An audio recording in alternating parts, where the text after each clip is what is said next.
Hello दोस्तों, कैसे आप लोग। मैं उम्मीद करता हूँ आप अच्छे होंगे और आपका पढ़ाई अच्छा चल रहा होगा। आज की इस वीडियो में हम लोग बात करेंगे एनटीपीसी सीबीटी 2 के लिए। ये आपका जनरल अवेयरनेस का सेट नंबर 7 है। अगर आप इसे पीछे का नहीं देखे तो देख लीजिएगा, आपको प्लेलिस्ट में मिल जाएगा। इसमें हम लोग 50 क्वेश्चन देखेंगे, जैसे आपका एग्जाम के सिलेबस है बिल्कुल उसी पैटर्न पे ये आधारित है। काफ़ी दिनों से वीडियो नहीं आ रहा था क्योंकि हम काफ़ी बिजी हो गए थे, इसके वजह से। तो अब मैं कोशिश करूँगा, अगर रेगुलर ना हो सके तो अल्टरनेट डे में मैं ज़रूर आपको वीडियो दूंगा, ठीक है। और एक बात को आप ध्यान रखिए, देखिए अभी रिजल्ट थोड़ा अगर लेट भी हो तो कोई बात नहीं, लेकिन आप पढ़ाई पे पूरा ध्यान रखिए, क्योंकि रिजल्ट 7 लाख लोगों का आना है। तो रिजल्ट आने के बाद तो 7 लाख लोग पढ़ेंगे ना, लेकिन अगर आप पहले से भी पढ़ रहे हैं और अभी भी लगातार मेहनत कर रहे हैं तो रिजल्ट आपका ही कन्फर्म रहेगा, इतना आप जान लीजिए। क्योंकि नौकरी कितने लोगों का होना है, सिर्फ और सिर्फ 35,000 लोगों का होना है ना। तो अभी भी देख लीजिए 6 लाख और 65,000 लोग उसमें से छटेंगे। तो आप उस लिस्ट में जाने के लिए तैयार नहीं, आप 35,000 लिस्ट के लिए अगर तैयार होना चाहते हैं तो आपको कंटिन्यूअस मेहनत करना पड़ेगा। समझ गए ना बातों को।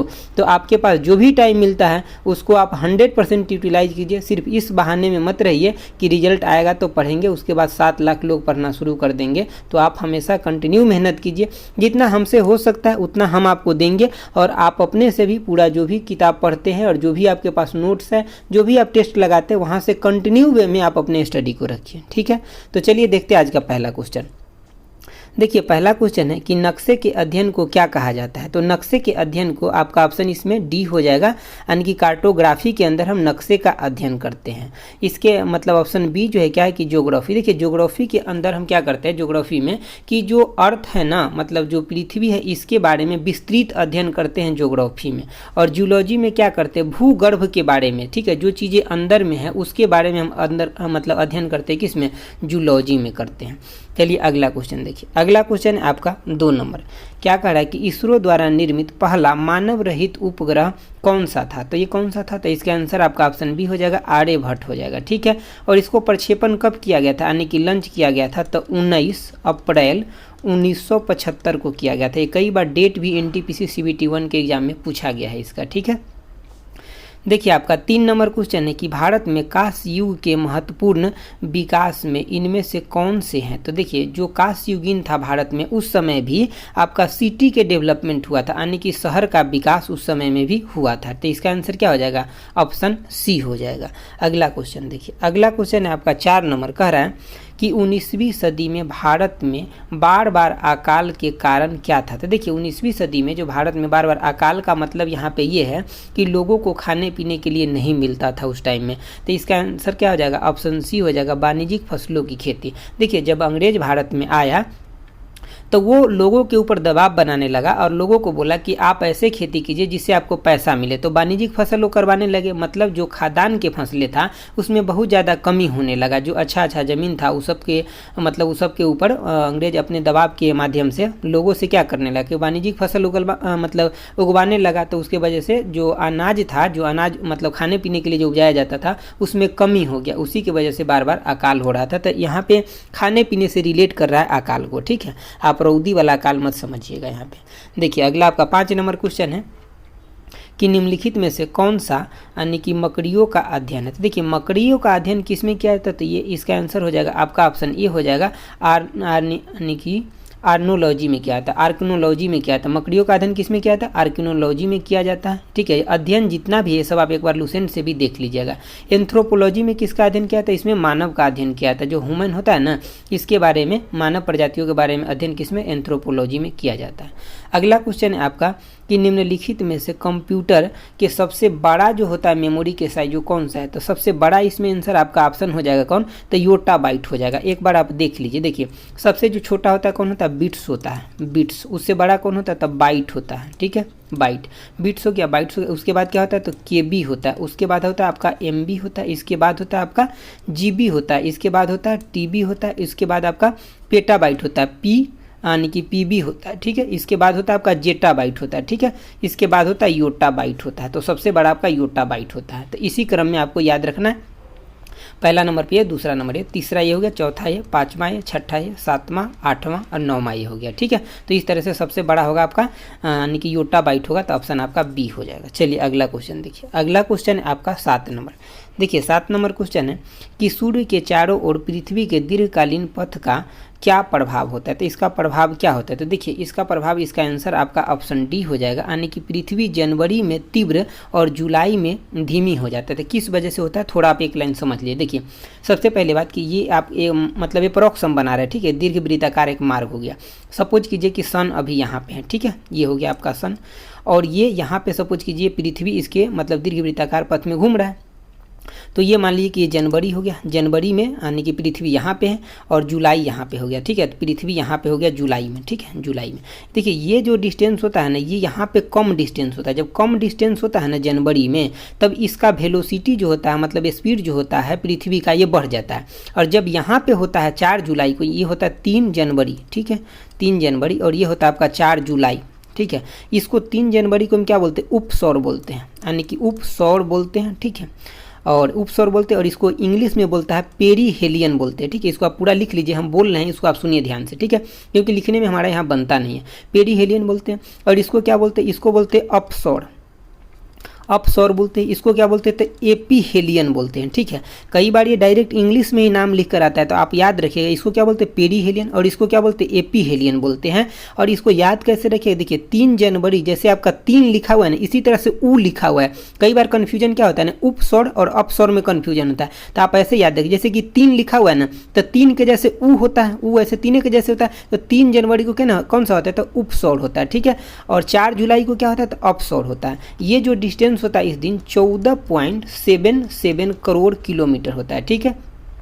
और ये जो डिस्टेंस होता है आपका 15.21 करोड़ किलोमीटर होता है, ठीक है। तो ये डिस्टेंस ज़्यादा हो गया। एक्चुअली यहाँ पे जो रूल काम करता है ना, ये एरिया वेलोसिटी रूल काम करता है। सपोज कीजिए पृथ्वी अभी यहाँ पे है, ठीक है, यहाँ पे, तो अगर मान लीजिए कि इतना डिस्टेंस अगर इसको कवर करना है, तो इसके लिए एरिया कितना हो जाएगा, इतना हो जाएगा, ये एरिया हो गया।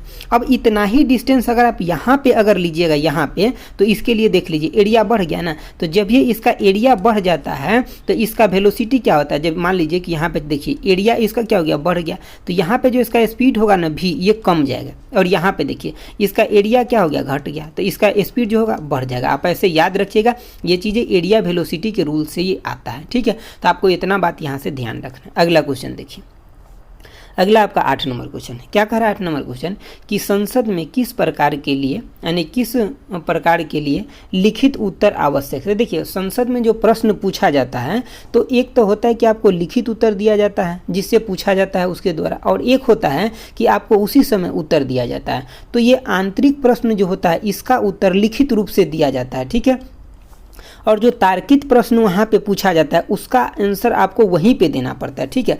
तो अगर यहाँ पे ये रहता है क्वेश्चन में कि वहीं पे आंसर दिया जाता है, संसद में जो क्वेश्चन किसी के द्वारा पूछा गया और वहीं पे उसका आंसर दिया जाना है, तो उसको हम तार्किक प्रश्न बोलते हैं, यानी कि इस प्रश्न के ऊपर स्टार लगा होता है। और ये प्रश्न 20 से ज़्यादा एक दिन में नहीं पूछा जा सकता है। और ये आंतरिक प्रश्न जो होता है, ये अगर कोई भी पूछा है जिससे पूछा गया है, उसके द्वारा टाइम लिया जाता है और लिखित रूप से दिया जाता है, जिसके द्वारा पूछा जाता है उसको दिया जाता है, ठीक है। तो इसका आंसर क्या हो जाएगा, ऑप्शन ए हो जाएगा। अगला क्वेश्चन देखिए, अगला क्वेश्चन क्वेश्चन नंबर 9 है। क्या कह रहा है, देखिए कह रहा है कि भारत के कुछ भागों में मिट्टी का रंग लाल होने का कारण क्या है। तो देखिए मिट्टी का रंग जो लाल आपको दिखता है, इसका आंसर आपका ऑप्शन सी हो जाएगा, फेरिक ऑक्साइड की मौजूदगी के कारण। देखिए फेरिक ऑक्साइड मतलब क्या, आयरन और सिलिकॉन का यहाँ पे मौजूद ज़्यादा होता है। इसमें क्या होता है कि आयरन यानी कि आयरन एंड सिलिकॉन का जो यहाँ पे ज़्यादा से ज़्यादा होता है इस मिट्टी के अंदर, इसी की वजह से लाल दिखता है। और इसमें आपका नाइट्रोजन, फॉस्फोरस एंड ह्यूमस इन चीज़ों का क्या होता है, तो कमी होता है, ठीक है। और ये अच्छे से मतलब पानी भी इसमें अच्छे से नहीं रुक पाता है, इसीलिए यहाँ पे खेती थोड़ा करना मतलब कठिन होता है, समझ गए ना। तो ये चीज़ें होता है, मतलब फेरिक ऑक्साइड की वजह से लाल दिखता है, ठीक है। कई बार आपको क्वेश्चन में ऐसे पूछे है कि जब आप भारत के विभिन्न जगह पे घूमते हैं तो आपको मिट्टी में लाल जो कलर दिखाई देता है, किस वजह से, तो वो भी फेरिक ऑक्साइड की वजह से होता है, ठीक है। अगला क्वेश्चन देखिए, अगला आपका 10 नंबर क्वेश्चन है। क्या कह रहा है कि दुनिया का पहला प्रोग्रामर किसने, यानी कि किसे माना जाता है, मतलब प्रोग्रामर जो है दुनिया का सबसे पहला जो है कौन है जो कंप्यूटर के अंदर प्रोग्राम किया था। तो इसका आंसर आपका ऑप्शन बी हो जाएगा, एडा लवलेस हो जाएगा, एडा लवलेस हो जाएगा। ये सब नाम आपको इंपॉर्टेंट है, याद रखना है। एडा यानी कि एडा लवलेस हो जाएगा। ठीक है, अगला क्वेश्चन देखिए। अगला आपका 11 नंबर क्वेश्चन है कि आपको मरुभीद कहाँ प्राप्त होगा। तो देखिए मरुभीद कहने का मतलब क्या है, जो आपका एकदम मरुस्थल है, मतलब जहाँ पे आपको पेड़ पौधा ये सब मतलब हरा भरा नहीं दिखता है, तो कहाँ पे होगा, तो रेगिस्तान में होगा। देखिए एक चीज़ आपको ध्यान रखिए, रेगिस्तान के अंदर जो पौधा होता है उसका एक्चुअली मतलब जो ऊपर वाला पार्ट जो होता है ना, इसका पत्ती छोटा छोटा होता है। ठीक है, और इसका जड़ बड़ा बड़ा होता है, बहुत नीचे तक गया रहता है। ठीक है, तो इसका पत्ती छोटा होता है किस लिए, क्योंकि यहाँ पे पानी बहुत कम होता है, तो वाष्पोत्सर्जन के लिए अगर बड़ा पत्ती रहेगा तो बहुत पानी की जरूरत होगा ना, तो इसीलिए इसका पत्ती छोटा छोटा होता है और इसका जड़ बड़ा बड़ा होता है, क्योंकि ज़्यादा नीचे तक जाता है तब ये पानी लेकर के आता है, मतलब पौधों को भोजन बनाने के लिए। ठीक है, चलिए अगला क्वेश्चन देखिए। और इसका एग्जाम्पल की अगर हम बात करें तो जैसे कि आपका नागफनी हो जाएगा, मतलब जो ऐसे भी पूछा जाता है कि ऐसे मतलब पौधा जिसका पत्ती छोटा छोटा होता है तो कहाँ उगता है, तो उगता है आपका रेगिस्तान में उगता है। ठीक है, और उसको हम क्या बोलते हैं, जीरोफाइट बोलते हैं। अगला क्वेश्चन देखिए। अगला आपका 12 नंबर क्वेश्चन है, क्या कह रहा है कि मानव में कई एक मांसपेशी उत्तक सारे समय बिना थके हुए और यानी कि सिकुड़ने और फैलने में समर्थ होता है। मतलब आपके शरीर में ऐसा कौन सा मांसपेशियां है जो कि कभी थकता नहीं, हमेशा चलते रहता है, वो सिकुड़ता भी और फैलता भी है। तो आप इसके बारे में समझ लीजिएगा, हृदय हो जाएगा। ठीक है, तो उसी को हम क्या बोलते हैं, कार्डिक भी बोलते हैं। ठीक है, कार्डिक भी बोलते हैं और हृदय, ठीक है, दोनों होता है। मतलब ये कभी भी थकता नहीं, हमेशा कभी भी। ऐसे भी पूछा जाता है कि कभी कौन सा ऐसे मानव शरीर में अंग है जो कभी रेस्ट नहीं करता, तो वो भी आपका कार्डिक ही हो जाएगा, यानी कि हृदय हो जाएगा। ठीक है, अगला क्वेश्चन देखिए। अगला आपका है 13 नंबर क्वेश्चन। देखिए आपका 13 नंबर क्वेश्चन जो है ये कह रहा है, एक सेकंड रुक जाइए। 13 नंबर क्वेश्चन जो है कह रहा है कि यानी कि मानव आंख का रेटिना, जो मानव आंख का रेटिना जो है, आप नीचे पढ़िए क्वेश्चन इसके अकॉर्डिंग है, इसमें से कौन सा रंगीन दृश्य देखने के लिए होता है। तो देखिए रंगीन दृश्य जो देखने के लिए होता है ये आपका ऑप्शन बी हो जाएगा। शंकु कोशिका के माध्यम से हम रंगीन चीज़ों को देख पाते हैं, रंगीन दृश्य देखने के लिए होता है। जबकि रड कोशिका जो होता है इसके द्वारा हम क्या करते हैं, हमारे आंख के अंदर जो प्रकाश की तीव्रता जो जाता है उसको हम नियंत्रित करते हैं। क्या करते हैं, नियंत्रित। तो आंख के अंदर जो प्रकाश की तीव्रता होता है उसको नियंत्रित करने के लिए रड कोशिका होता है। जबकि आपका रंगीन दृश्य को देखने के लिए क्या होता है, तो मतलब शंकु कोशिका होता है। ठीक है, जबकि आंख का कलर जो है, जो आंख आप देखते हैं ना, किसी का ब्लैक होता है, किसी का थोड़ा भूरा रंग का होता है, उसका मतलब किससे होता है, आइरिस से होता है। ठीक है, चलिए अगला क्वेश्चन देखिए। अगला आपका 14 नंबर क्वेश्चन है। दोस्तों ये जो मैं एक्सप्लेन कर रहा हूँ आप लोग का डिमांड था, अगर आप लोग को अच्छा न लगे तो बता दीजिएगा, तो हम नेक्स्ट वीडियो से नहीं करेंगे। ठीक है, अगर आपको अच्छा लग रहा है तो मतलब एक बार बता दीजिएगा, तो हम थोड़ा सा एक्सप्लेनेशन के साथ ही चलेंगे। देखिए 14 नंबर क्वेश्चन है कि एक शिक्षक ने अपने बोर्ड के ऊपर ये चीज़ें लिखा है, तो ये किस चीज़ों को बता रहा है। तो देखिए पहला घास, घास को कौन खाता है, टीडा खाता है, टीडा को कौन, मेढक खाता है, मेढक को कौन खाता है, तो सर्प खाता है। तो इस तरीके से क्या है, तो ये खाद्य श्रृंखला है। क्या है, तो एक तरीके का ये खाद्य श्रृंखला है। ठीक है, और ये 10% का नियम जो खाद्य श्रृंखला में एक क्वेश्चन पूछा जाता है, जो 10% का नियम है, इसका मतलब क्या है कि घास के पास जितना एनर्जी होगा, अगर 100% एनर्जी इसके पास है तो 10% एनर्जी टीडा को पास जाएगा घास के अंदर से। ठीक है, अभी टीडा का फिर जो एनर्जी होगा 10% मेढक का जाएगा। तो ये 10% का नियम किसके द्वारा दिया गया था, तो लिंडमान के द्वारा दिया गया था। किसके द्वारा, लिंडमान के द्वारा दिया गया था। अगला क्वेश्चन देखिए। अगला आपका 15 नंबर क्वेश्चन है, क्या कह रहा है कि मुस्लिम लीग ने भारत विभाजन की मांग सर्वप्रथम कब की थी। तो 1940 में लाहौर अधिवेशन में मुस्लिम लीग के द्वारा भारत विभाजन का मांग किया गया था और बताया गया था कि अब 2 राष्ट्र होना चाहिए। ठीक है, अगला क्वेश्चन आपका 16 नंबर है, कह रहा है कि रोलेट एक्ट पारित हुआ था। ठीक है, कब पारित हुआ था, ये एक्स्ट्रा आ गया। ठीक है, रोलेट एक्ट कब पारित हुआ था, तो 1919 में पारित हुआ था। ठीक है, और इस एक्ट को भारत के द्वारा बहुत विरोध किया गया था, महात्मा गांधी जी के द्वारा स्पेशल। इसे काला कानून भी कहा गया था। इसमें कोई भी मतलब शक के आधार पर लोगों को पकड़ लिया जाता था, खास करके जो स्वतंत्रता सेनानी थे उनको वो ज़्यादा पकड़ते थे। क्यों, क्योंकि उनका मकसद था कि भारत को आज़ाद नहीं होने देना। इसके पर्पज से लोगों को ज़्यादा वो पकड़ते थे, जो भी स्वतंत्रता सेनानी टाइप के जो लोग थे उनको ज़्यादा पकड़ते। ठीक है, इसमें कोई भी वकील, कोई भी दलील नहीं था, मतलब ये शक के आधार पर पकड़ के जेल के अंदर कर देना था। इसे भारत के द्वारा इसे काला कानून भी कहा गया था, महात्मा गांधी जी के द्वारा। अगला क्वेश्चन देखिए। अगला आपका 17 नंबर क्वेश्चन है, क्या कह रहा है कि शिवाजी का उत्तराधिकार कौन थे। तो शिवाजी के उत्तराधिकार संभाजी थे। कौन थे, संभाजी। अगला क्वेश्चन है आपका कि बौद्ध धर्म के प्रचार प्रसार के लिए कौन सी भाषा का प्रयोग किया गया था। तो बौद्ध धर्म के प्रचार के लिए पाली भाषा का प्रयोग किया गया था। ठीक है, तो देखिए पाली भाषा में बौद्ध का जितना भी साहित्य है ये भी एक्चुअली पाली भाषा में ही लिखा गया था। ठीक है, ये भी क्वेश्चन पूछा था कि बौद्ध का जो साहित्य है वो किस भाषा में लिखा गया, तो पाली भाषा में लिखा गया। अगला क्वेश्चन देखिए आपका क्वेश्चन नंबर 19 कह रहा है कि अवायवीय श्वसन में कौन सी अवस्था होती है। तो देखिए इसमें जो अवस्था होता है इसका आंसर आपका ऑप्शन ए हो जाएगा, यानी कि ग्लाइकोलिसिस अवस्था होता है। ठीक है, देखिए ये 3 प्रकार के होता है। एक तो आपका अवायवीय होता है, ठीक है, पहला नंबर पे। दूसरा नंबर पे आपका हो जाएगा कि वायवीय हो जाएगा, ठीक है। और तीसरा नंबर पे क्या होता है ना कि उसमें एक्चुअली ऑक्सीजन का थोड़ा अभाव हो जाता है, समझ गए ना, मतलब बीच वाला कंडीशन होता है। तो अवायवीय अवस्था में आपका ग्लाइकोलिसिस बनता है, जिसमें आपको 2 एटीपी एनर्जी मिलता है, ठीक है। और वायवीय में कितना मिलता है, तो जब यानी कि वायवीय में मिलता है आपको, जैसे कि आपको ऑक्सीजन पर्याप्त मात्रा में मिल रहा है, तो 1 मोल ग्लूकोज के टूटने की वजह से आपको 38 एटीपी एनर्जी मिलता है, ठीक है। और जब ये ऑक्सीजन पूरे की तरह टूटता है तो क्या आपको मिलता है, जैसे कि आपको H2O वाटर मिल जाएगा, प्लस में आपका ऊर्जा मिलेगा। यही ऊर्जा होता है 38 एटीपी होता है, ठीक है, एटीपी होता है। और इसके साथ क्या, तो कार्बन डाइऑक्साइड निकलता है। और एक जो होता है जैसे कि आपका मतलब किसी समय आपको ऑक्सीजन मिल रहा है और किसी समय नहीं मिल रहा है, ठीक है, तो मतलब अपर्याप्त मात्रा में मिल रहा है। तो जैसे कि आप जिस समय अगर दौड़ते उड़ते हैं तो उस समय में देखते हैं ना कि आपको सांस चढ़ने लगता है, मतलब ऑक्सीजन पूरा अच्छे से नहीं मिलता है। उसी कंडीशन में आपके शरीर में थोड़ा सा लैक्टिक एसिड टाइप का बन जाता है, जो आपको थकान महसूस होते रहता है, ठीक है। चलिए, तो इसका आंसर क्या हो जाएगा, आपका ऑप्शन ए हो जाएगा, ठीक है, ग्लाइकोलिसिस बनता है। एक क्रेब्स चक्र क्या है, तो ये वायवीय श्वसन का अगला अवस्था जो होता है ये होता है क्रेब्स चक्र होता है, ठीक है। देखिए आपका क्वेश्चन नंबर 20 है, कह रहा है कि लॉ ऑफ हेरिटेंस का प्रतिपादन किसने किया था। तो ये किया गया था आपका ग्रेगर जॉन्स मेंडल के द्वारा किया गया था। और इन्होंने 3 लॉ दिए थे, उस तीनों लॉ के इन्होंने क्या बोले कि लॉ ऑफ यही इनहेरिटेंस है, यानी कि अनुवांशिकता का नियम है, ठीक है।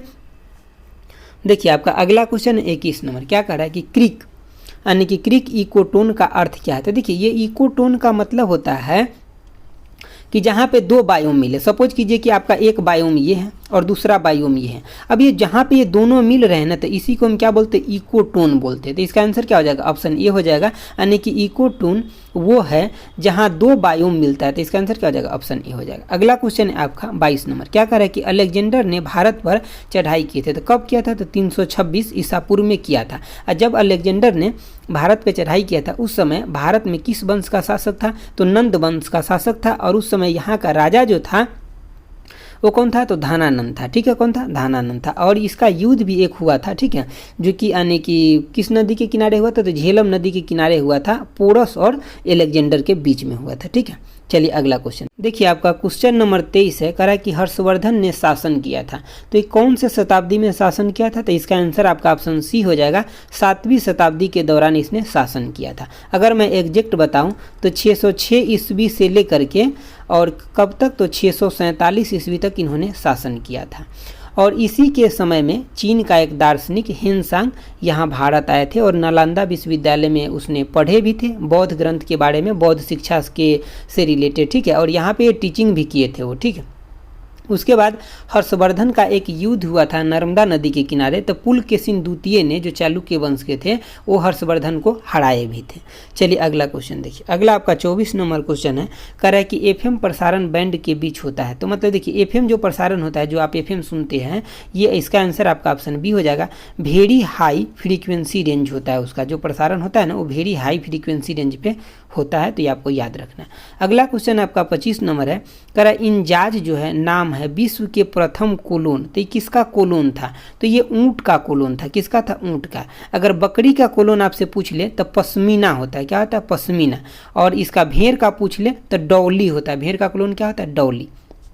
तो ये आपको याद रखना है, कई बार एग्जाम में ये चीज़ें पूछा गया है।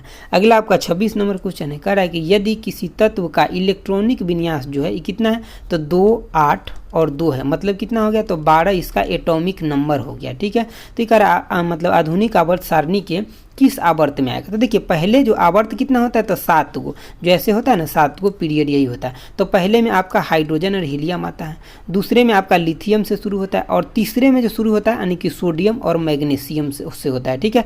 तो सोडियम से, तो यही मैग्नीशियम ही तो है ये 12 एटॉमिक नंबर। तो किस में आएगा, तो तीसरे नंबर में आएगा, तो ऑप्शन सी हो जाएगा। अगला है क्वेश्चन आपका 27 नंबर, कि सीने बार का डायरेक्ट आपसे अयस्क पूछा जा रहा है, तो सीने बार किसका अयस्क होता है, तो ये पाड़ा का होता है, तो ऑप्शन आपका सी हो जाएगा। आप जो भी इंपॉर्टेंट अयस्क है उसको एक बार लुसेंट से जरूर देख लीजिएगा। देखिए इस क्वेश्चन में आपसे इतना बड़ा क्वेश्चन दिया, लेकिन पूछ क्या रहा है कि विद्युत डायनेमो की खोज किसने किया है, ठीक है, तो ये किसके द्वारा किया गया डायनेमो का खोज, तो इसका आंसर आपका ऑप्शन सी हो जाएगा, माइकल फैराडे के द्वारा डायनेमो का खोज किया गया। और डायनेमो जो है ये यांत्रिक यानी कि मैकेनिकल एनर्जी को इलेक्ट्रिकल एनर्जी में कन्वर्ट करता है, यानी कि यांत्रिक ऊर्जा को किस ऊर्जा में, तो विद्युत ऊर्जा में कन्वर्ट करता है। और जब ये चीज़ें आया, इस चीज़ों का खोज हो गया, तो व्यापक पैमाने पर इसका इस्तेमाल भी होने लगा, ठीक है।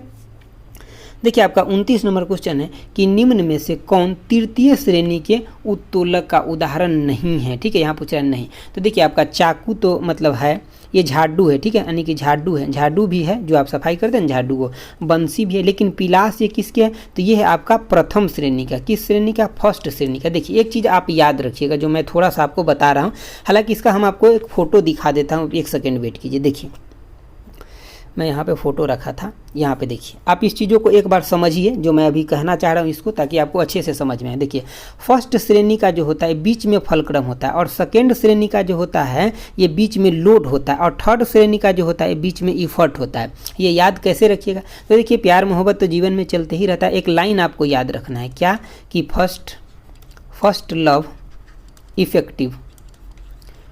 इफेक्टिव, ठीक है। कोई भी काम अगर फर्स्ट करते हैं, अगर अच्छे से करते हैं, तो वो जीवन भर के लिए इफेक्टिव रह जाते हैं। ये चीज़ें आपको याद रखना है। ये हो गया आपका फर्स्ट क्लास, जो मैं आपको बोलता हूँ याद रखिए। ये हो गया आपका सेकेंड क्लास, और ये हो गया थर्ड क्लास। इसमें एफ से क्या याद रखना है, देखिए जो फर्स्ट क्लास का होगा ये पहला लेटर फलक्रम होगा, बीच में क्या होगा, ये सभी के सभी कहाँ होगा, बीच में होगा। जो फर्स्ट क्लास है यानी कि फर्स्ट लव इफेक्टिव, आपको ये तीनों लाइन याद रखना, एक लाइन याद रखना है कि फर्स्ट लव इफेक्टिव होता है, ठीक है। उसके बाद जो आपका पहला जो इसमें फर्स्ट है एफ है, ठीक है, तो ये बीच में आएगा, यानी कि फलक्रम आएगा बीच में। दूसरा आपका लव है, तो बीच में क्या, एल से क्या हो जाएगा, लोड हो जाएगा, तो बीच में सेकेंड क्लास का जो होगा उसमें बीच में क्या होगा, तो लोड होगा। जो थर्ड क्लास के होगा उसमें बीच में क्या होगा, तो इफर्ट होगा, क्या होगा, इफर्ट होगा, जो यहाँ पे आपको दिख रहा है। तो ये आपको याद रखना है। जो फर्स्ट क्लास के लीवर होगा तो बीच में क्या होगा, फलक्रम होगा, और दोनों साइड चला जाएगा। जो सेकेंड क्लास के होगा तो बीच में क्या होगा, लोड होगा, ठीक है, बीच में क्या होगा, लोड होगा। और जो थर्ड क्लास के होगा तो बीच में क्या होगा, इफर्ट होगा। ये चीज़ों को आपको याद रखना है। अब हम इसको समझाते हैं, आप समझिए। देखिए यहाँ पे देखिए इसका फलक्रम, जैसे कि इस डब्बे को खोल रहा है, तो आप लोग भी पेचकस लगा के इसको खोले तो जरूर होइएगा। तो जब इसको पेचकस लगा के खोल रहा है, मतलब इसका ये जो साइड हो जाएगा ना, ये फलक्रम का काम करेगा, और ये ढक्कन जो है ये लोड लगा रहा है, और ये जो लास्ट में लगा रहा है ये इसका इफर्ट हो जाएगा, जो हाथ से लगा रहा है, समझ गए। जैसे कि इसका एग्जाम्पल ये भी हो गया, मतलब बोतल को खोलना, उसके बाद आपका कैंची हो जाएगा। इस तरह के जो चीज़ें होगा जिसका फलक्रम बीच में हो, तो first class. Second class load बीच में। देखिए अब ये हो गया, यहाँ पे आप हाथ से पकड़े हुए, लोड कहाँ डाले हुए हैं, यहाँ पे डाले हुए, तो लोड बीच में आ गया, तो ये हो गया आपका सेकेंड क्लास। थर्ड क्लास कौन हो जाएगा, जिसमें आप इफर्ट लगा रहे हैं, जैसे कि ऐसे सफाई कर्मचारी को देखे होइएगा आप, इस तरीके से बीच में पकड़ करके काम करते रहता है, तो ये कहाँ पे लोड लगा रहा है, इफर्ट कहाँ पे लगा रहा है, तो बीच में लगा रहा है ना, क्योंकि लोड तो देखिए लोड तो इसका ऊपर हो जाएगा ना, इफर्ट जो ही लगा रहा है कहाँ पे, यहाँ पे लगा रहा है, हाथ से इफर्ट यहाँ पे लगा रहा है, तो ये हो जाएगा आपका थर्ड क्लास में हो जाएगा। जैसे कि आपका एग्जाम्पल, जैसे कि सरौता हो जाएगा, ठीक है, उसके बाद आपका बंसी हो जाएगा, तो ये सब चीज़ें हो जाएगा। हालांकि हम आपको एक बार और क्वेश्चन पे चल के हम इसका एग्जाम्पल और आपको डिटेल बताते हैं। देखिए हम एक बार आपको एग्जाम्पल पढ़ देते हैं, आप अच्छे से इसका एग्जाम्पल सुन लीजिए, ठीक है। देखिए जैसे कि हम अभी आपको फर्स्ट क्लास का एग्जाम्पल बताते हैं, इसको आप ध्यान से सुनिए। जैसे कि आपका फर्स्ट क्लास का एग्जाम्पल हो जाएगा पिलास हो जाएगा, ठीक है, एक पिलास हो जाएगा। दूसरा आपका जैसे कि आप साइकिल का ब्रेक लगाते हैं, उसमें भी फलक्रम कहाँ होता है, बीच में होता है। आपका तराजू हो जाएगा, जैसे कि फलक्रम उसमें कहाँ लगा रहता है, बीच में लगा रहता है, तभी देखते हैं ना कांटा आगे पीछे होता रहता है। उसके बाद हैंड पंप हो गया, इसका भी फलक्रम कहाँ होता है, बीच में होता है। उसके बाद जैसे कील उखाड़ने वाला हो गया, तो कील उखाड़ने वाला जो होता है ना, देखिए जैसे कील उखाड़ने वाला ऐसे बना हुआ होता है, ठीक है, तो ऐसे आप बीच में कील तो पकड़ाते हैं, लेकिन इधर जो लगा रहता है आप ऐसे कि मान लीजिए इधर हाथ से लोड लगा रहे हैं, लेकिन यहाँ पे वो जिस चीज़ पे वो रुका रहता है ना, इसको मतलब यहीं पे इसका फलक्रम होता है, समझ गए बातों को। अब चलिए हम द्वितीय श्रेणी का बताते हैं, इसका भी एग्जांपल आप सुन लीजिए। जैसे कि आपका सरौता हो गया, नींबू निचोड़ने वाला होगा, मतलब नींबू का बीच में रखते हैं ना, समझ गए बातों को, आने की। तो यही दोनों हो गया, ये आपको याद रखना है। और थर्ड की अगर हम बात करें तो जैसे कि आपको यहाँ पे चाकू हो गया, झाड़ू हो गया, बंसी हो गया, जैसे कि आप बंसी खेले होइएगा तो आपको याद भी होगा। जो ह्यूमन का जो हाथ होता है ना, यानी कि मनुष्य के हाथ होता है, ये भी किस में आता है, तो ये थर्ड क्लास के लीवर में आता है। तो ये सब चीज़ें आपको याद रखना है। चलिए अगला क्वेश्चन देखिए अगला आपका 30 नंबर है। क्या कह रहा है कि निम्न में से किसे तूफानी चालीसा कहा जाता है? तो इसका आंसर आपका ऑप्शन ए हो जाएगा।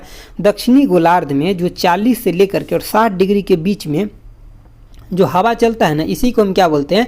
तो इसको हम बोलते हैं क्या? तूफानी चालीसा बोलते हैं। मतलब 40 डिग्री से लेकर के और 60 डिग्री के बीच में दक्षिणी गोलार्ध में यहाँ पे चलता है। ठीक है, चलिए अगला क्वेश्चन देखिए। अगला क्वेश्चन है आपका 31 नंबर। क्या कह रहा है कि ज्वारीय पवन को अन्यथा क्या कहा जाता है? जो ज्वारीय जो वन होता है, पवन नहीं वन है, ठीक है, ज्वारीय जो वन होता है इसको हम और क्या बोलते हैं? तो मैंग्रोव वन बोलते हैं। जैसे कि इसका अभी सबसे ज़्यादा ये कहाँ पे? तो ये पश्चिम बंगाल में सबसे ज़्यादा मैंग्रोव वन पाया जाता है। ठीक है, ये बाढ़ उड़ से भी बचाने के लिए मदद करता है, क्योंकि जब इसका झाड़िए इतना ज़्यादा मजबूत होता है ना कि इस बहुत चीज़ों को ये रोक पाता है। अगला क्वेश्चन है आपका 32 नंबर कि कोलकाता में सुप्रसिद्ध प्रेसिडेंसी कॉलेज यानी कि हिंदू कॉलेज, जब भी आपको हिंदू कॉलेज दिखे ना तो सीधे आपको आंसर क्या लगाना है? राजा राम मोहन राय के द्वारा इसका स्थापना किया गया था। और कब? तो 1817 में इसका स्थापना किया गया था। अगला क्वेश्चन देखिए। अगला क्वेश्चन है आपका 33 नंबर। क्या कह रहा है कि अक्टूबर 2020 में किस बैंक ने व्हाट्सएप पर अपनी बैंकिंग सेवा शुरू किया? व्हाट्सएप पे बैंकिंग सेवा शुरू किया। ये क्वेश्चन इंपॉर्टेंट है, 20 का है तो क्या हो गया? इंपॉर्टेंट क्वेश्चन है।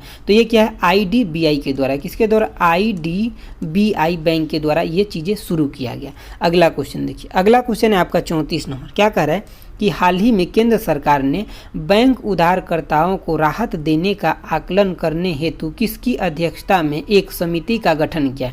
तो किसकी अध्यक्षता में? तो इसका आंसर आपका ऑप्शन सी हो जाएगा, राजीव महर्षि हो जाएगा। दोस्तों मैं एक बात आपसे शेयर करता हूँ। देखिए अभी नवंबर चल रहा है, रिजल्ट नहीं है। अगर हम कहते हैं ना, अगर 10 दिन के अंदर भी रिजल्ट आता है, 15 दिन में भी रिजल्ट आता है ना, तभी भी आपका एग्जाम जो है दिसंबर में देखने के लिए मिलेगा। आप इतना बात जान लीजिए। अगर आप सिर्फ इस भरम में जी रहे हैं कि जब एग्जाम आएगा तभी सबका प्रैक्टिस करेंगे, कुछ नहीं हो पाएगा, इतना आप जान लीजिए। अभी से आप पूरे लगन से पढ़ रहे हैं तभी आप कुछ कर पाइएगा। और जब आपको 2021 के लास्ट में एग्जाम होगा तो कुछ जो इम्पोर्टेंट करंट अफेयर है 20 का, वो हम आपको अभी करा रहे हैं। हम 21 का तब करा देंगे जब एग्जाम आएगा। अभी जो हम देते हैं आपको अच्छा लगता है तो देखिए, हम अपने नॉलेज के बेस पे आपको एकदम अच्छा देने का कोशिश करते हैं। ठीक है, देखिए क्या हो जाएगा? राजीव महर्षि। अगला क्वेश्चन देखिए। अगला क्वेश्चन है आपका 35 नंबर। क्या कह रहा है कि सितंबर 2020 में केंद्र सरकार ने आयुध निर्माण बोर्ड के यानी कि निम्नीकरण निगरानी हेतु एक उच्चाधिकारी मंत्री समूह का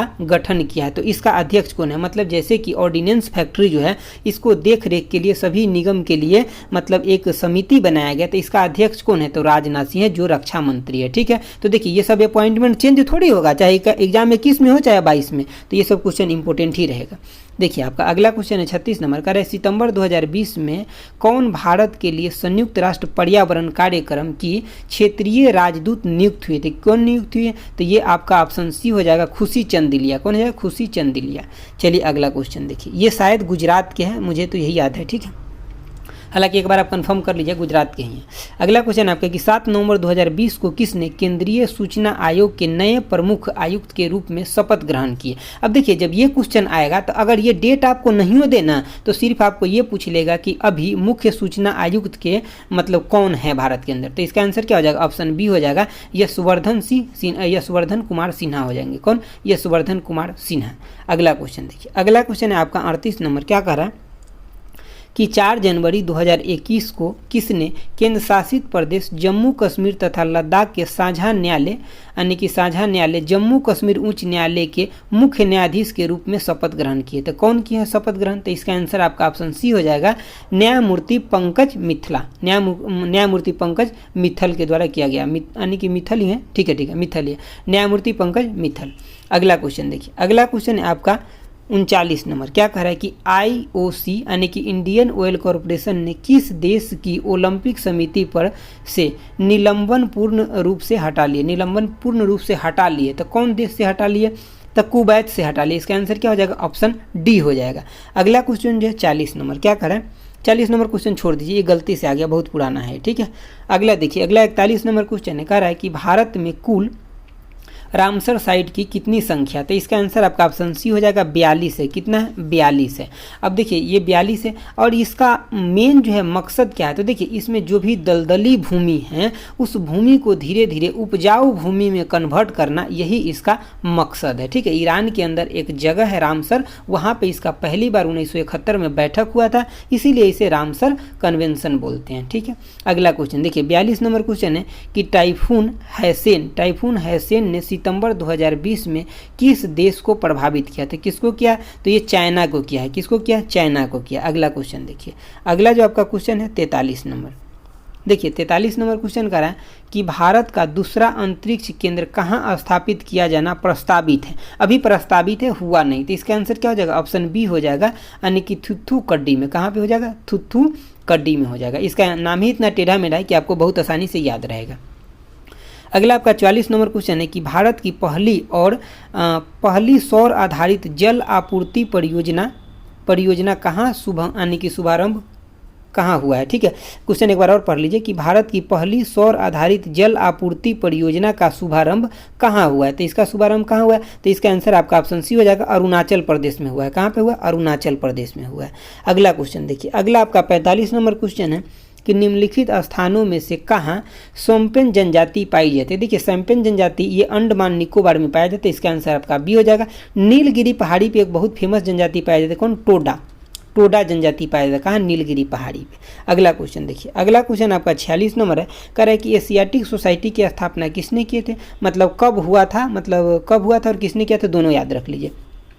तो स्थापना हुआ था कब? 1784 में हुआ था। किसके द्वारा? तो सर विलियम जोन्स के द्वारा इसका स्थापना किया गया था। किसके द्वारा? सर विलियम जोन्स के द्वारा 1784 में। तो इसका आंसर क्या हो जाएगा? ऑप्शन सी हो जाएगा।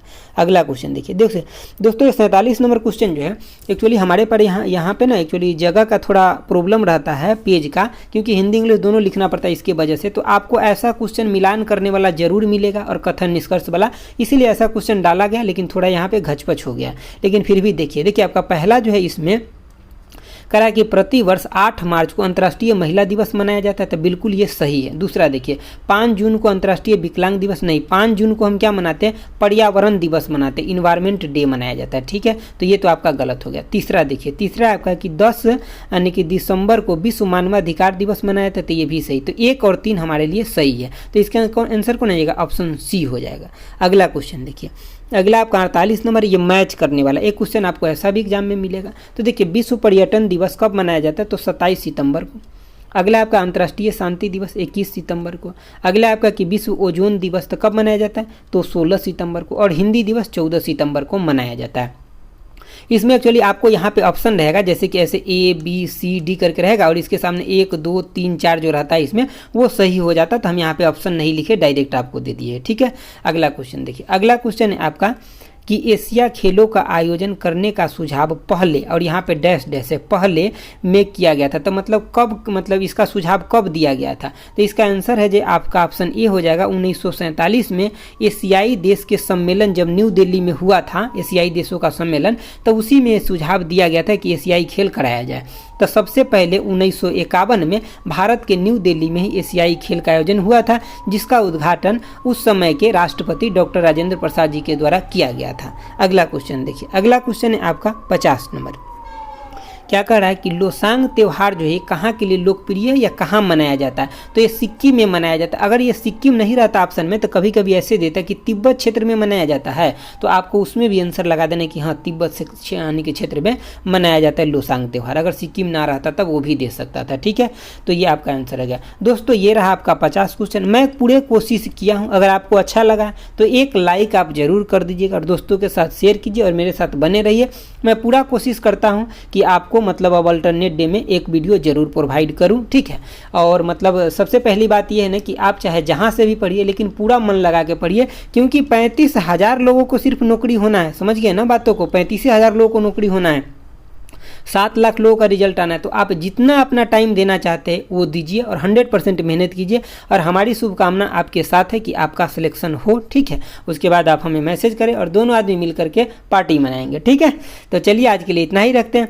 All the best, thanks for watching, okay bye, जय हिंद दोस्तों।